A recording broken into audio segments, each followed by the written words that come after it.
Woo!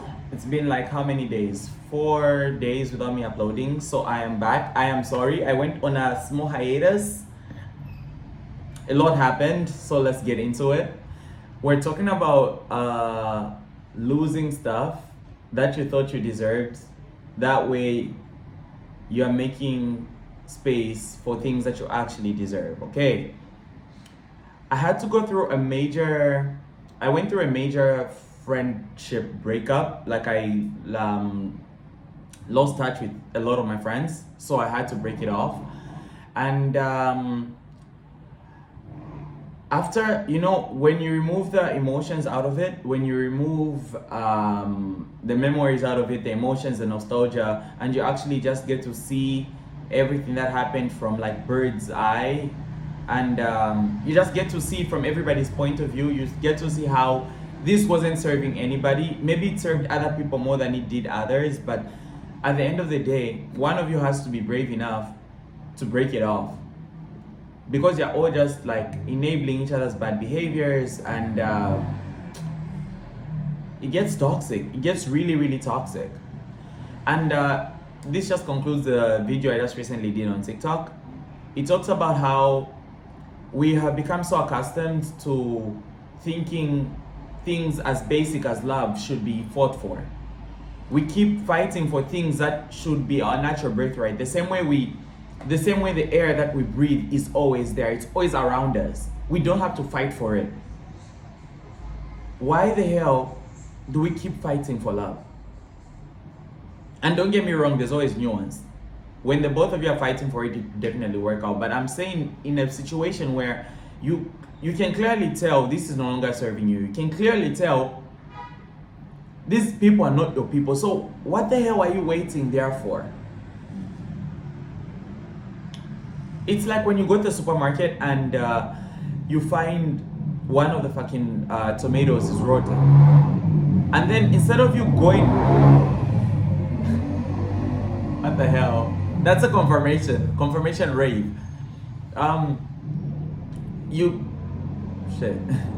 You find a rotten tomato, okay, and instead of you going and finding another one, you're out here crying for this rotten tomato to be better for you. It doesn't make sense.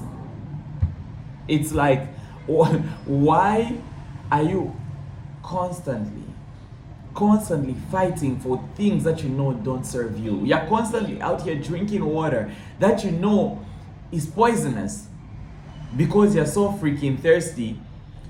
You're like a stomach.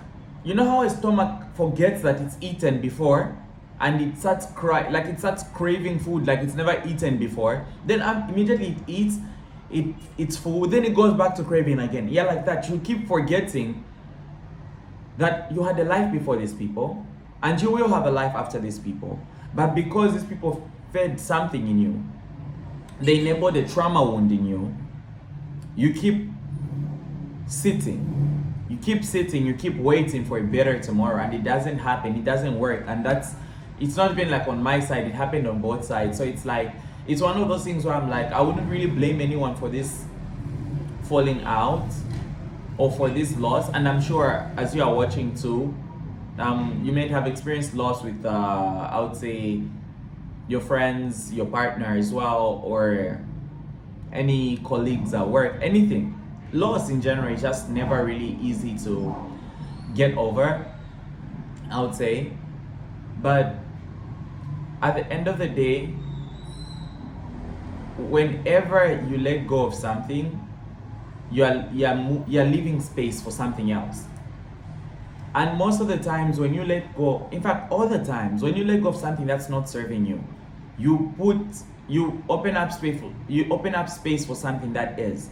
If this glass was filled with dirty water and I poured it out, cleaned it up, I am most likely to refill it with clean water than dirty water. So even when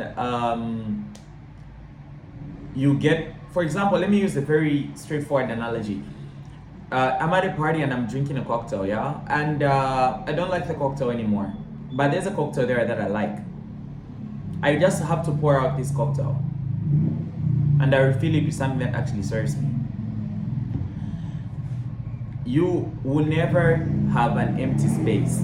It's one of those laws in the universe where it's an actual physical law, I've forgotten what it's called, where matter always has to fill up space. So as long as you're not in space where there's a vacuum, as long as you're here on Earth and there's an empty space, it inevitably will be filled by something. Inevitably. So once you make space in your life, that's why people use this trick for manifestation. For example, if you want a new partner in your life, you want a partner to move in with you, a new partner or whatever, most people use this manifestation trick of where they clear up half of the closet to make space for the partner that they don't yet have. Other people, when they want a new car, they clear up the garage, or they make a garage in preparation for that car. The people who want to move abroad, they start preparing, start visualizing what's gonna look like living in the city that they want to move to. That is all. It's a basic law. I've forgotten what it's called, but it's a basic ass law. Whenever you make space for something, or whenever you make space, it must be filled. I forgot. If somebody knows what this law is called, you know what? After this video is done, I will comment the law in the comment section. Then you can check it out. But whenever there is a space that was once filled by something, and if this thing didn't really serve you, immediately you let go of this thing that wasn't fulfilling you, or this thing that wasn't really meeting you halfway. Something else will feel it. It is law. So don't be scared to lose, because inevitably everything that you lose will come back tenfold.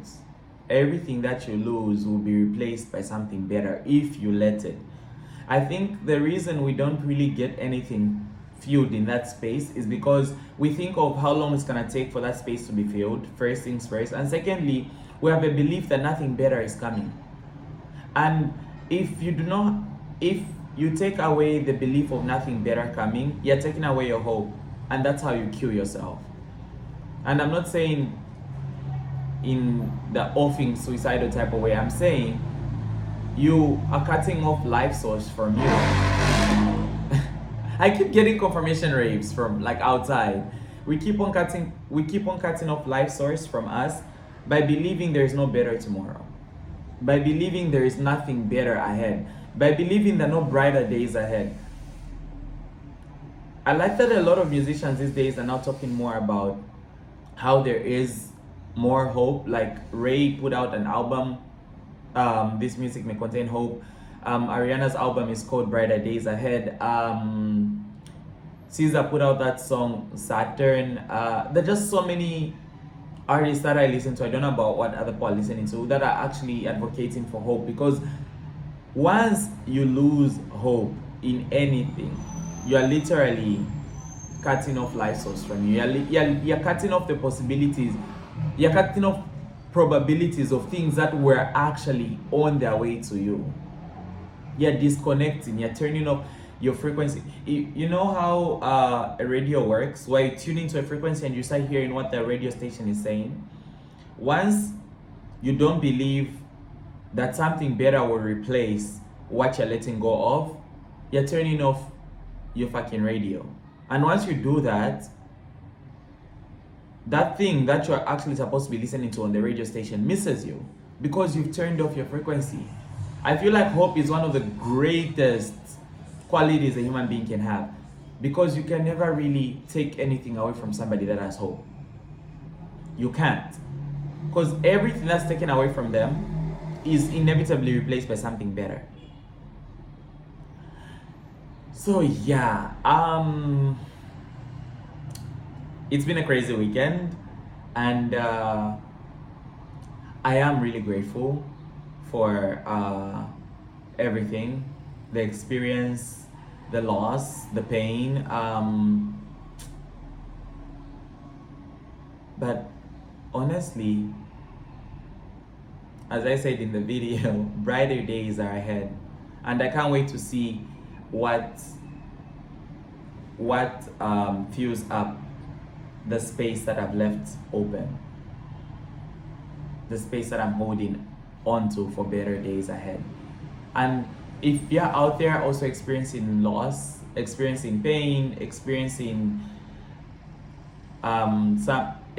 something that appears right now like a loss, because I don't feel like we actually lose. Everything that's meant for us stays, and it will cross rivers for us. But if you lose something, hold space for something better, because I promise you there will be brighter days ahead.